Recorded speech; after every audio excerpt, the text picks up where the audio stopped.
The other thing that makes me sad, I always talk about in the men's space, is when we raise boys, Hmm. tell them not to feel. Beat the feeling out of boys. And then Yeah. blame men for never showing feeling.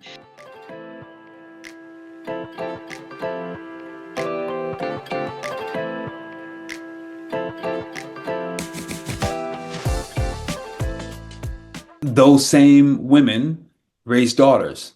And when a man that they marry or date shows emotion less than strong, then the men are criticized.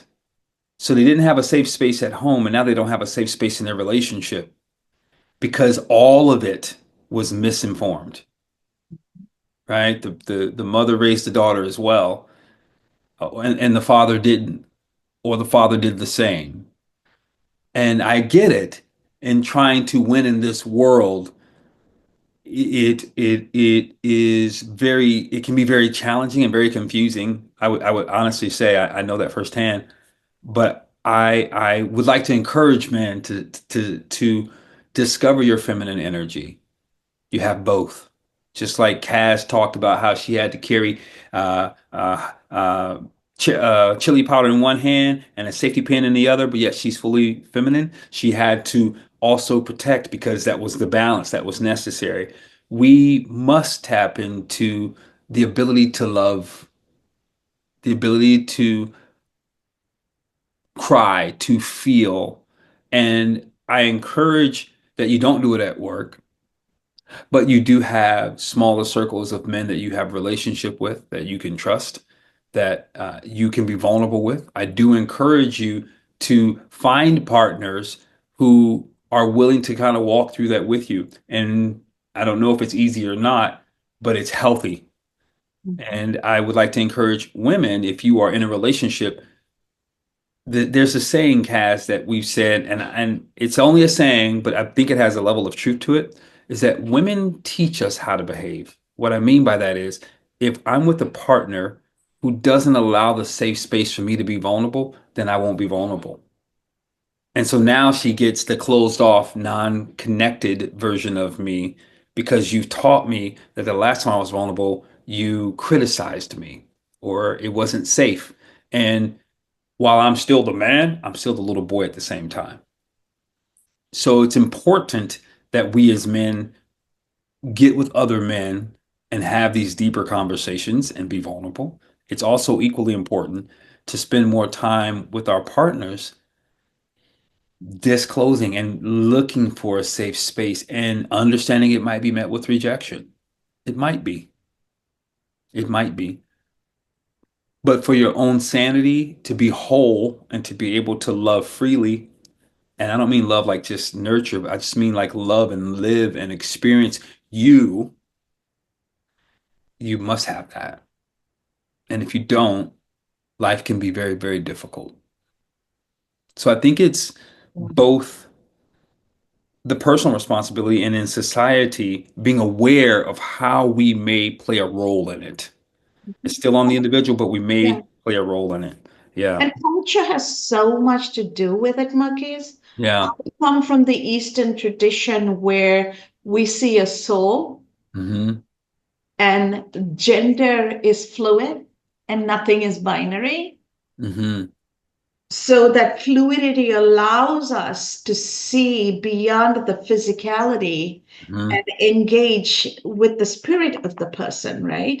And Hmm. therefore, it allows us to build the kind of relationships normally you don't get to in the West. Yeah, you're right. Okay. Yeah. Hmm. So I remember when Mike and I were first friends, Mike was jealous of any guy who talked to me. And we were just friends, and I didn't understand why he was so angry because I come from a culture where we're everybody's brothers and sisters, right? Yeah. And Yeah. everybody is all the men are protective of the women, and the women are Mhm. nurturing of the men. And I remember when we did a actual startup bank in Mhm. a war zone and we were working long hours to get the startup done. And Mhm. when people were working and other people had free time and nobody had eaten, people would feed each other. The gender didn't matter, nothing mattered, right? They But would it do was a what? part of society where people can feed each other at work, right? Okay. Yeah, would never happen in the West. That would be like, why would you let him do that? What does that mean? Are you doing that with him? Are you doing this with him? So all of these constructs are put artificially. Now Yes. everybody is thinking all these things and nobody's Yes. dealing with reality, Yes. right? Yes. It's like saying if you have two puppies and one is a boy puppy and one is a girl puppy, don't you let them play together? Right. Why do we do that with humans, right? Yep. So that is one thing that's coming up for me. And Hmm. the other is also the Western Christian masculine tradition. Women sit on one side, men sit on another side. Yeah. When men are talking, women are sitting and talking with the other women only. And Yeah. then with somebody like me, I work with men. I have nothing in common to talk to the women who are their spouses. And my Hmm. husband has nothing in common to talk to their wives because my husband, I mean, to the men, because he's not a business guy. You know, Mike, right? Yep. Mike is the nicest, kindest person, but don't talk to him about business because that's not Yep. his thing, right? So, how do people navigate that? Yeah. And how do people get over the fact that once we stop putting these barriers, Right. and we start creating an environment of trust, we can call us the right people and you don't have to worry. That's Yeah. something Mike had to learn growing up in the United States Yeah. and going home with me multiple times, seeing how we engage. Hmm. And we may call each other darling as a term of endearment. The nuns call us darling. We call the nuns darling sister, right? Hmm. And that is also shocking to people. You're not even Christian. Why are you hugging and kissing the nun? Why are you calling her darling? But Hmm. that is a cultural thing, transcends Yeah. everything else. Yeah. I wish I grew up where you Deal with that. did. Um, one of the things that I envy is, and I'm going to probably do it. I've talked to a couple of my friends this way. My son's one, and one of my buddies. Like, I'm intrigued, and I'm saying this on a Western podcast. I'm intrigued in cultures where men hold hands, or a man puts his hand on his buddy's shoulder and walks with him. I feel that brotherly love with some of the men in my life. Like, this is my guy. This is my spiritual partner in masculine form on the planet with me, journeying with me. That ability to have freedom of of humanity is really beautiful, and I envy it. I understand I envy it because it wasn't a part of my culture, but I also understand that when I see it, it is very symbolic of the nature of the purest nature of that relationship, and that is why they connect. And I'm like, wow, how precious that is. But I think a lot of it, Kaz, it goes back to the willingness to explore and discover. I still talk about when we last spoke. One of the things you share with me is that in your culture, where, and let me say this for the Western listeners, we're not saying her culture is better. We're saying it's different. And she said a few minutes ago, these are constructs we agreed upon, but constructs aren't necessarily truth. And one of the things you said was when women get married in your culture, the man moves into their home and how different that is. Here, the man must take care of the woman. Well, first of all, in America, you need two, in most instances, it's a two-income household to make it. So you're taking care of each other. Uh, or, like you said, men are protecting and women are nurturing, but you got to have some sense of a balance going on. I think that was very shocking for me to hear you say that the men move into the women's home because that would never settle that rarely settles in the US. Not impossible, but it just rarely settles. And I think that if we were to do more internal work, I know I keep going back to this cast, but the reason we buy into constructs is because we don't know who we are. So we accept whatever's out there. And we do these things without thinking, without being present to what I need as an individual compared to what my partner needs and what their strengths are compared to what my strengths are, and then making a commitment to sort through it. There was a song, I don't know if you know about this. I would assume you do not know about this song. It's by a group called TLC. And they said, no, I don't want no scrub. A scrub can't get with me. And basically, what they're talking about is a man with no money. One of the lines is riding in the passenger seat of his best friend's car. And it's like, what's wrong with that? Nothing.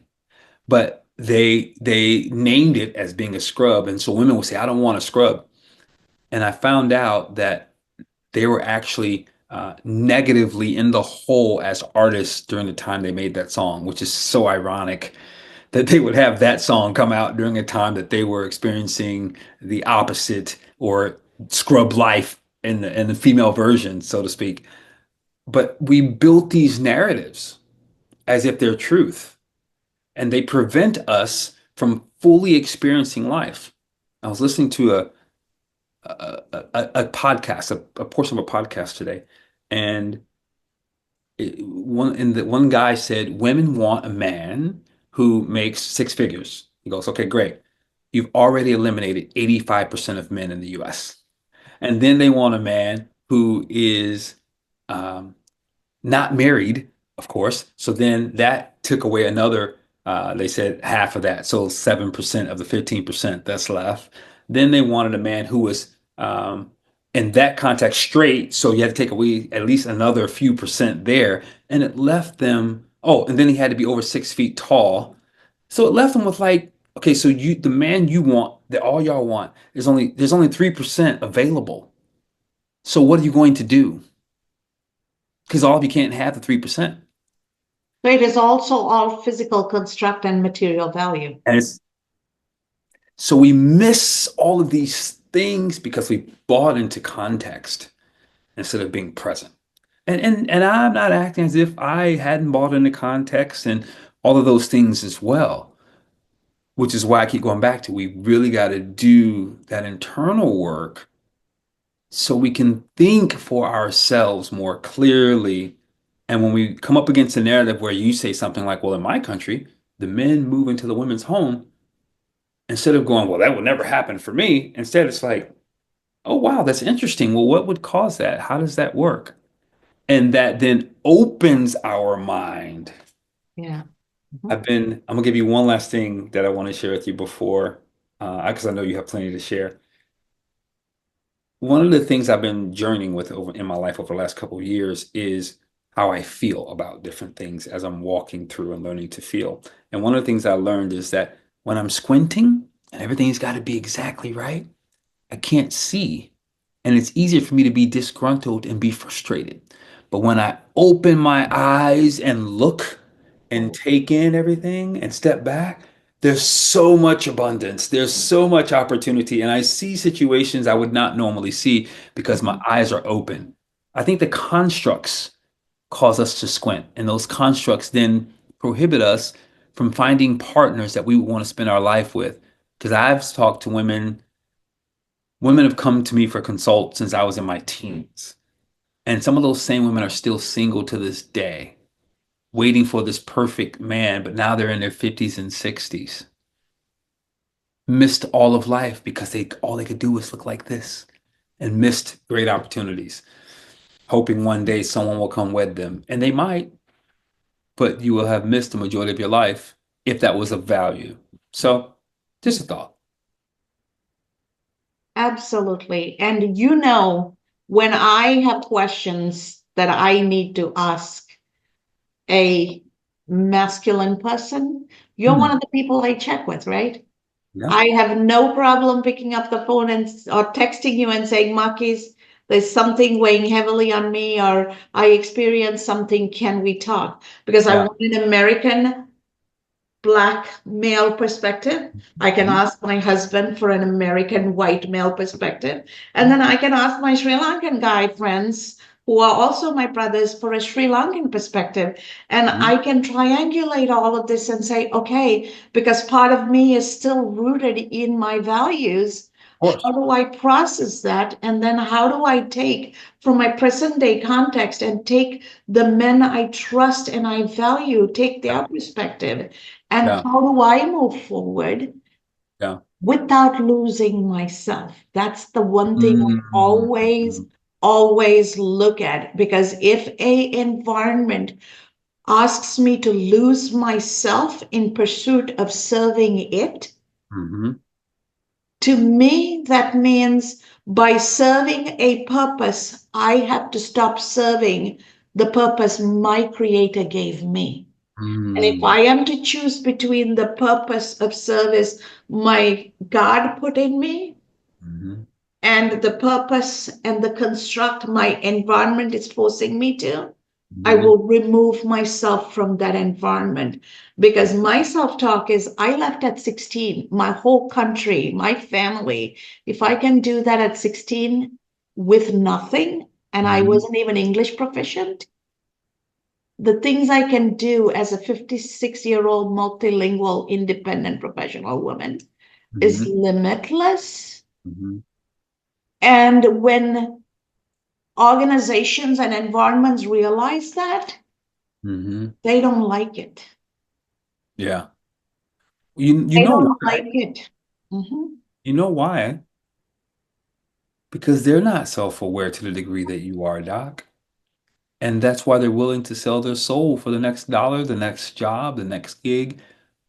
We as Americans, not all of us, but the vast majority of us are not self-aware. That's not a part of our value system to understand our uniqueness. We speak individualism, but in reality, we're all sheep in many ways because of the constructs given to us. What it sounds like when I hear you speak, and I'd like for you to talk about it in this context in case this is the only video some people see. When I hear you speak from a place of self-awareness, not limited to your achievements or outward things, but from a soul awareness of you. But for this particular show, could you just give us a brief overview of who Dr. Kaz is so that they have the understanding that you have power? Yeah, you're still very comfortable in your feminine energy. You're not some woman who just has a podcast. You have power, and yet you're still very comfortable in your feminine energy. So thank you for asking that question, Marquis. I look at my place of power is as the gift that my God gave me, Hmm. right? Hmm. I remember my sixth grade nun sitting me down, Sister Julia sitting me down and saying, you have to imagine this is a genocidal war zone, and I'm in a Catholic convent school. I'm a Hindu child.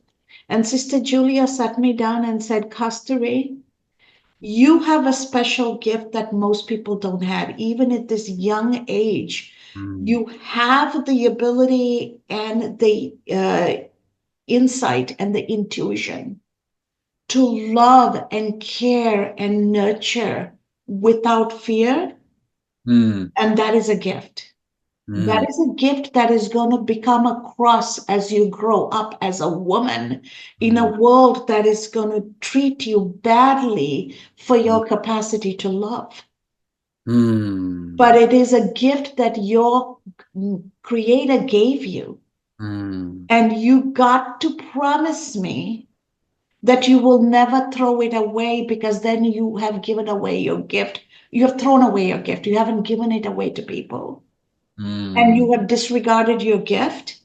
And you promise me, and I will make sure, I mean, I am going to make sure you know how to navigate this gift, because it's a huge cross. You use the word cross.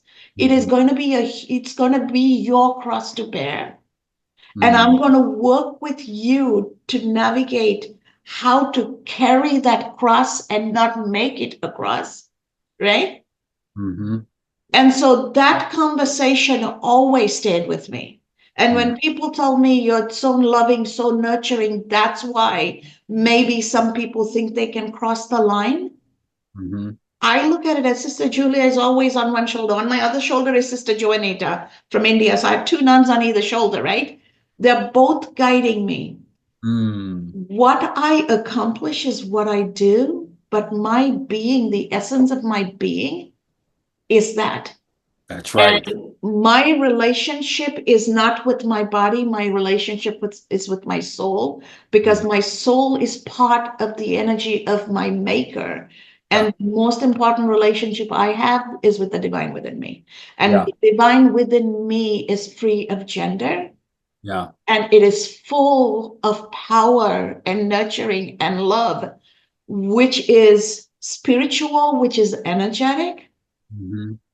And I have people around me, people who see the goodness of that, who allow me to stay in that place of power. I always say anything that takes me away from my place of peace, Hmm. tries to knock me off my state of grace. I Hmm. don't need it. That's good.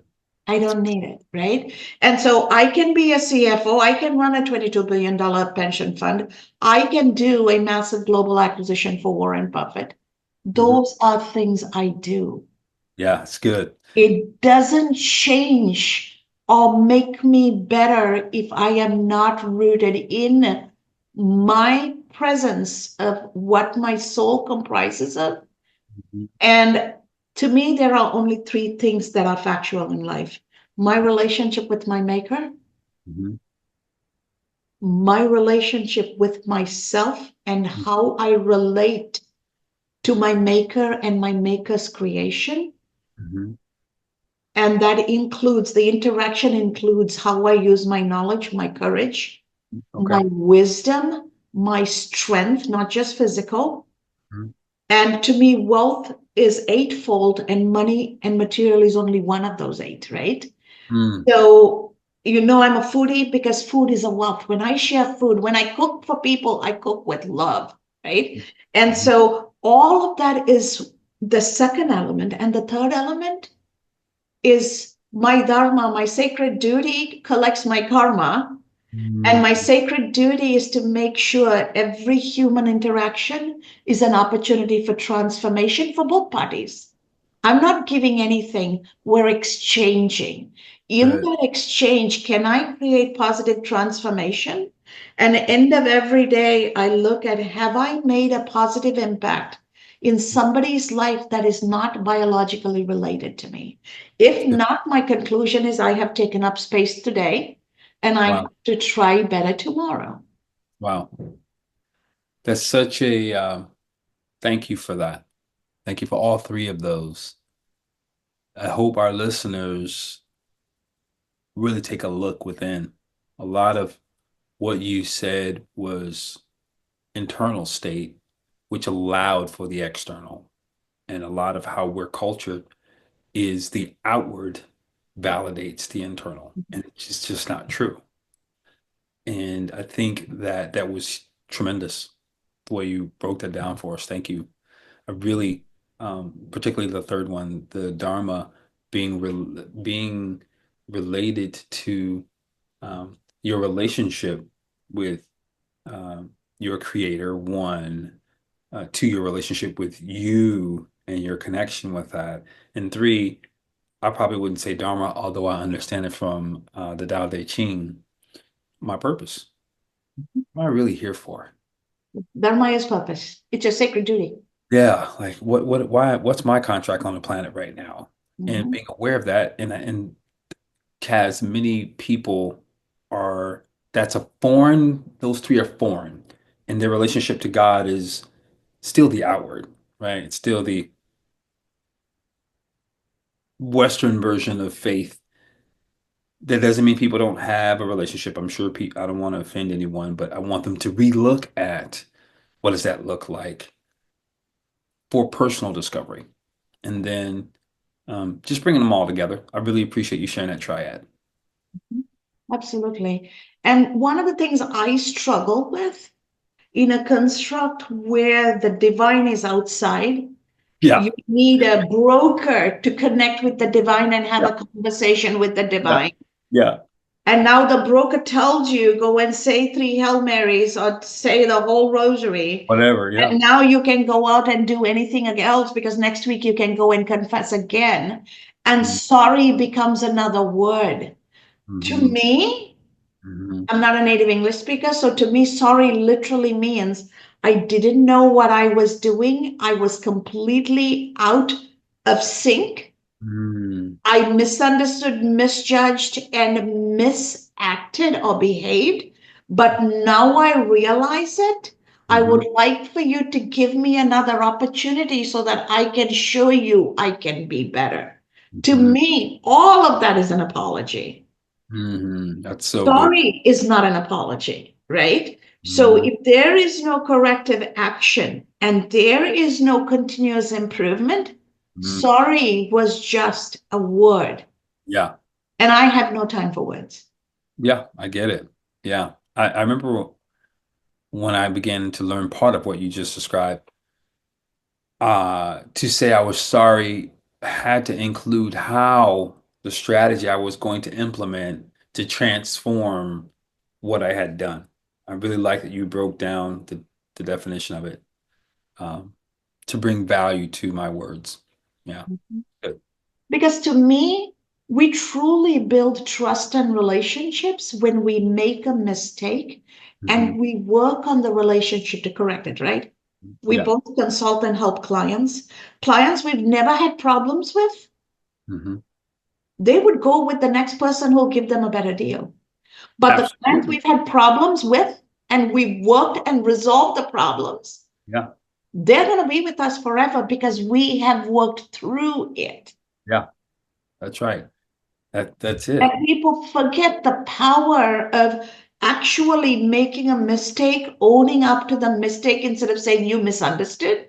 Because Yeah. that's the tendency, right? I am sorry you misunderstood. Don't ever say that to me because that is like That's waving an insult. a red flag in front of a bull.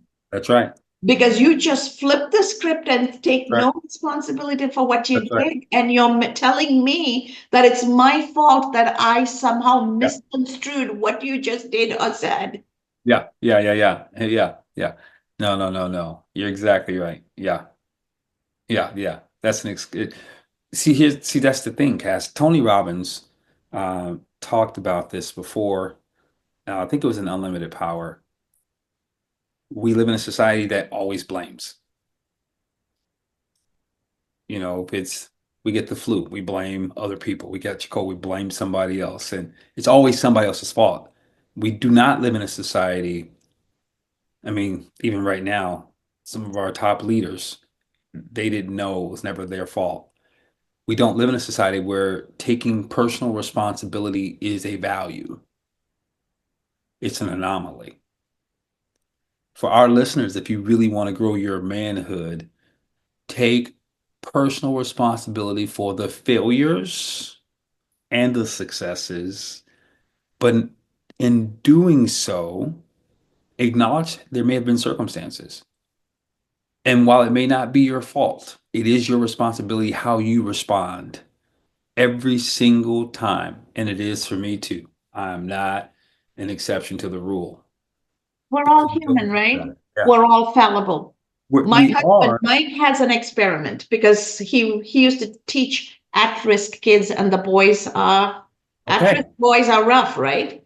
They And can. they would talk about they have to be always masculine, always powerful. They have to be indispensable. And what Mm, Mike tells the boys is, okay, go get a cup of water and come here. And they'll mm, all bring a cup. Mr. Henry told me to bring a cup. So all the boys come in. We're talking about 15, 16-year-old boys, right? High school kids kicked out of high school at their last chance cafe program as at-risk kids, right? Kids in gangs, kids on drugs. And they're holding the cup. And Mike says, okay, now each of you take your finger and put it in the water and hold it there for 2 minutes. So now they're all putting their finger and waiting. Then he says, okay, now everybody take your finger out. Is the hole still there? No. Okay, then you're not that important. You're not indispensable. You're not that powerful. it's Just good. water can fill that space.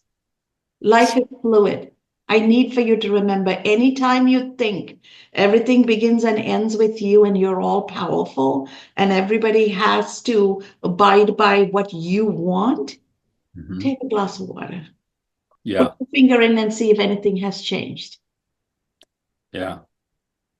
I used to be guilty of that, needing things to be my way till I realized it was insecurity within me. It was uncertainty within me, and it was ego driven. And I was Mhm. trying to protect something that I didn't even have the answer for. And I discovered it's far more powerful to be vulnerable, far more, it required more strength to be vulnerable.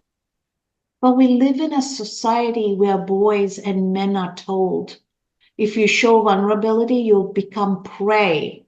That's right. And this is the other thing, right?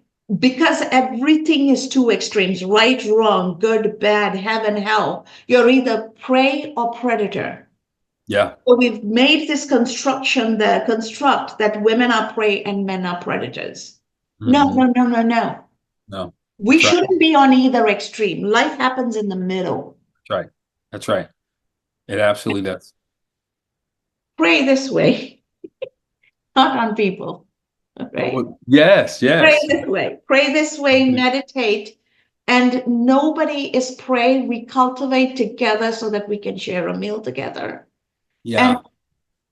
how do we, in a culture, because there is epigenetics is the study of generationally conditioning Mhm. people to be a certain way. It's not just genetics. Epigenetics is about generational trauma and generational experiences become part of you. Yeah. Elephants know to transfer ancestral memory. Yeah. So do humans. It is epigenetics. Yeah. In the reality of epigenetics, in the third, fourth, fifth generation, how can we help men break that epigenetic memory and cycle Yeah. so that they can be whole in today's context Yeah. and live their life fully so that they are in their place of peace, Yeah. in their state of grace? Because unless they get there, Hmm. they can't help anybody else. Yeah. I agree. I have a really good example of that. So I was teaching social and emotional, excuse me, that's not true. I was enrolled and I did teach parents as a part of an organization, social emotional learning, Mhm. teaching parents how to be better parents by using those skills versus traditional methods or not having relationship at all with their children. I remember going to a conference and the topic in a small group before it became a large group discussion was, is spanking your children okay? And I just sort of listened to the conversation. And then someone asked me, well, what do I think? And I said, well, it depends on the situation. It shouldn't be that often, but it depends on the situation. And an African American woman from across the room said, actually, that's not true. Not only is it illegal and it's capital punishment, it is also unnecessary. My parents raised 8 children. None of us were once ever spanked, and we are all highly productive citizens in the country and gainfully employed. It goes back to what I said earlier. Those that are in the know must use their voice because when she used her voice, all I could do was sit with it. And in sitting with it, I had to reflect and go, well, but what do you do? And well, then what does that mean? And how did they do that? And no one's ever been like, how, maybe I'm doing something, but what am I doing wrong? Because clearly that action, and you know what I derived from that moment in life? I derived that parenting has little to do with the child growing. It has more to do with me growing. And the only reason I would need to spank is because I needed control because they wouldn't do what I wanted them to do. But that's not my job as a parent. My job as a parent is to discover who they are and create avenues to help them grow in that so that they can show up in full life as who they are. And if I needed to discipline them, it's because I hadn't set up systems of guidance for them. And if they did repeat offend, I needed to find more creative ways of communicating with them. I had to grow to get them to see what I needed them to see so that they could then make better choices. It was from that meeting. I'm I don't think my son ever got a spanking again. That's when I said, okay, so what I need him to do is this or that. Okay, he's not listening to me. Let me find other men who he will listen to. Oh, your new punishment is you're going to read this leadership book written by an athlete that you admire, and you're going to learn a principle through it. And to this day, my son devours leadership books and constructs, and this guy's reading, taking like 10-page notes on books of constructs and things while he's shaping his mind, which is exactly the ultimate goal. I had to grow though. And that was one of those moments that helped me. Someone spoke up and challenged what my truth was. And in challenging it in a healthy way, I was forced to sit with it. We don't sit with things, we just do things. One other quick funny one. Has you ever hear about the mother whose daughter said to her on Thanksgiving, "Mom, why do you cut the ham off on both ends?" And she said, "I don't know. Your grandmother did." She goes, "Well, let's find out why she did it." So they called up grandma and she said, "Mom, why did you cut the ham off on both ends?" She goes, "Because our pan was too small and I had to make it fit." So they had been doing this tradition for years simply because the first person did it out of necessity. The pans grew, no one else had the same necessity, but because they never challenged or they never questioned, it was never brought to their attention, they just kept throwing away parts of the ham for no reason. The same is true for a lot of what we do. It may have worked for a particular reason, i.e., going back to the spanking at one point in time. It made sense in African American culture because the strongest would be punished publicly and lynched and humiliated and unalived, as I say on social media now, publicly. So they had to tame the voice. They had to tame the natural nature of a strong-willed individual to keep them alive. Well, we don't live in that day anymore, and there are healthier ways to cultivate a voice with respect and strength simultaneously. And we, as parents, have to grow our parenting to accomplish that, or whatever the situation is. And I think that is how we begin to break these epigenic scenarios that no longer work. Absolutely. And I also believe that these kind of conversations, Yeah, absolutely. intergender conversations, Yeah, intergender safe spaces, that's right. necessary for us to grow. You and I do this continuously Yep, because we both have to learn and grow, right? that's right. I do this with other guy friends do it with, have these conversations with me, right? Yeah, And so none of us have all the answers, and the world is evolving, and we have to continually to figure out. yeah. And thank you for normalizing Hmm. a mixed gender relationship that can be spiritual, that can be platonic, that Yeah, can be uplifting, and that can be actually yeah, purpose aligned. yeah, yeah. Thank you. I appreciate being able to be in that. I think it is all that stuff's based in fear Mhm. and control and insecurity versus healthy conversation, awareness, and connection. I do think it's possible, but if you start with the premise it's not, then you start squinting and you find all the reasons why it can't. And you go back to that nature that makes you the prey because you're operating out of fear. So, of course, the bad thing you're looking for is going to happen energetically. So, I think a lot of what you've said tonight still goes back to the same that awareness of self that you have, that you've carried out into your life based on your three principles for living, which all comes from a lot of deep inner work. And I am going to have you have the last word as we sign off, because this is, after all, the man space. And I want to honor you, Marquis, in closing us out Thank you. conversation. I want to leave you with this. Dr. Cass talked about three principles that she lives from, that she's raised from, that came from her culture. So today, I just talked about the necessity to hear a different voice and sit with it. I want you to sit with the 3 principles by which she's built her life and discover, find out why you do what you do, who you are, be with it, and see what shows up. That's all I got.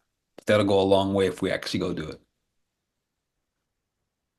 Thank you. And join us at our next Man Space, where we're going to continue to have these kind of conversations. And we welcome all of you to join in, because it's going to take all of us to make this a better world that works for all of us. It has to work for the men, it has to work for the women, and we are in this life journey together.